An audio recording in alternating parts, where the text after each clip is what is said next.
Welcome back to the Kyle Olson Show. Joining me now is my fellow Breitbart writer, David Eng. David, thanks for joining me. Hey, Kyle. It's great to be here. So I wanted to talk to you because I know you've been covering this very interesting story of Lady Antebellum, which is a country band. They came out in June. They decided to change their name because, they're one of those woke bands that doesn't want to be associated with antebellum. And so they said that they were changing their name to Lady A. But what's interesting about that is that there is a Seattle-based blues singer named Anita White who has for decades been going by the name Lady A, which has sort of set off and created this whole, kerfuffle in the music world. So tell me some more about that story and where that is heading. Yeah, so this is a really fascinating case, and it kind of illustrates the perils of wokeness, so to speak, and how bowing to the woke mob can sometimes create even more problems for you. So as you mentioned, Lady Antebellum decided last month that it would indeed bow to the woke mob and change its name because it felt that, the word antebellum would remind people of the South before the Civil War, God forbid. And so it shortened its name from Lady Antebellum to simply Lady A, the letter A. But in so doing, it just created more problems for itself because, as you said, it turns out that there is already a singer who goes by that name, Anita White, who is Black and who hails from Seattle and who has been using the stage name Lady A for many years. Now, Lady Antebellum, which consists of 3 white singers, kind of entered into negotiations with Anita White over, this apparent dispute. And apparently those negotiations fell through because last week, the group formerly known as Lady Antebellum filed a lawsuit against Lady A, Anita White, seeking a declaratory judgment, which would basically mean that they're asking a judge to decide on the legal status between these two parties. Basically, what the country group is asking is for the judge to say that both parties can use the name Lady A. But the original Lady A thinks that's unfair because when people Google her name, when they go on iTunes to look for her music, what they're going to find is not her music, but Lady Antebellum's music. So her search results are going to be buried, so to speak, in Google and in other search engines. And so she's trying to come to some sort of resolution with the group.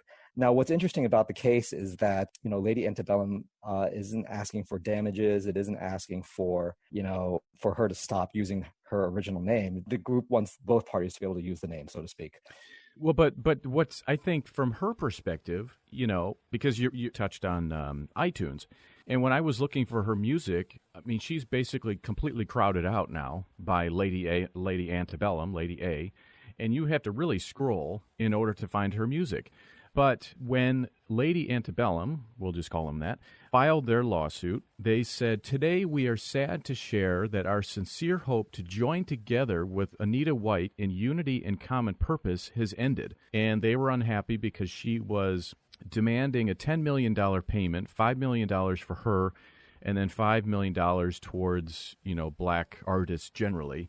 And they didn't think that they need to do that. But to me, what this really sort of comes down to is they're the giant in the music world when it comes to, the name, and they can basically just crowd her out. And so, when they say, well, we want to work together and both, use the same name, well, I don't think it really works like that.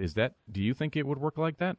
No, I would be hard-pressed to see how that could work simply because of the way Google works and the way iTunes works and the way, Amazon Music works. She would basically be buried. And you're right, it is kind of like a David and Goliath tale. I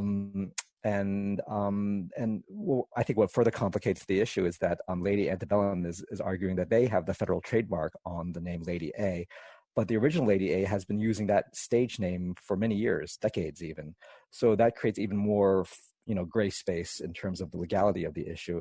The original Lady A might actually have a good argument in court to say that since I've been using this name for so many years, that I have the right to it, and they don't. So it's going to create a lot of friction between the two parties. And I know that your background is in reporting a lot on these sort of entertainment situations and cases and things.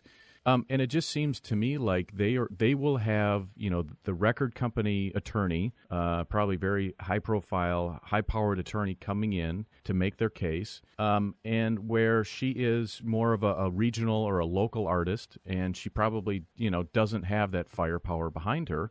And it's very possible that this band will just come in and overwhelm her. And I don't want to, I really don't like to kind of bring up races in all of these sorts of cases and things. But it just, you have this band that is, doing what they can to try and look woke and not be attacked and all of that. And you've got these white singers, period. And so they, in this attempt to look woke, they step right on this black blues singer from Seattle. And then not only that, they're going after her in court. I just think the optics are very bad. But how do you see this playing out? Well, like you said, I think that because Lady Antebellum has so much Hollywood might behind it, and you mentioned their legal team, but also their agents, their publicists, their managers, all these parties are going to bring a lot to bear on Anita White. And as you said, she's one person who clearly does not have the same level of resources as Lady Antebellum, which is world-renowned. So I think like you said, they may bury her, legally speaking, under a lot of paperwork and just make it so difficult for her to keep fighting that she just gives up and gives in to their offer, which I think is the most likely scenario, unfortunately.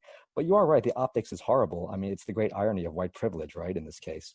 So I think that that might also be a factor in it. If the media decides to play that up, then Lady Antebellum may decide not to press so hard. So it's going to be a fine dance for them. Yeah, and I, generally speaking, am a white privilege skeptic. But that being said, when you look at this case, you go, well, maybe there is something there, because, this band can just, and I don't even know if they did it intentionally. I think that they just thought, we're a big act in Nashville or wherever they are, and they can just, do whatever they want and not really be bothered by Anita White. But what's interesting about it is that she's fighting back.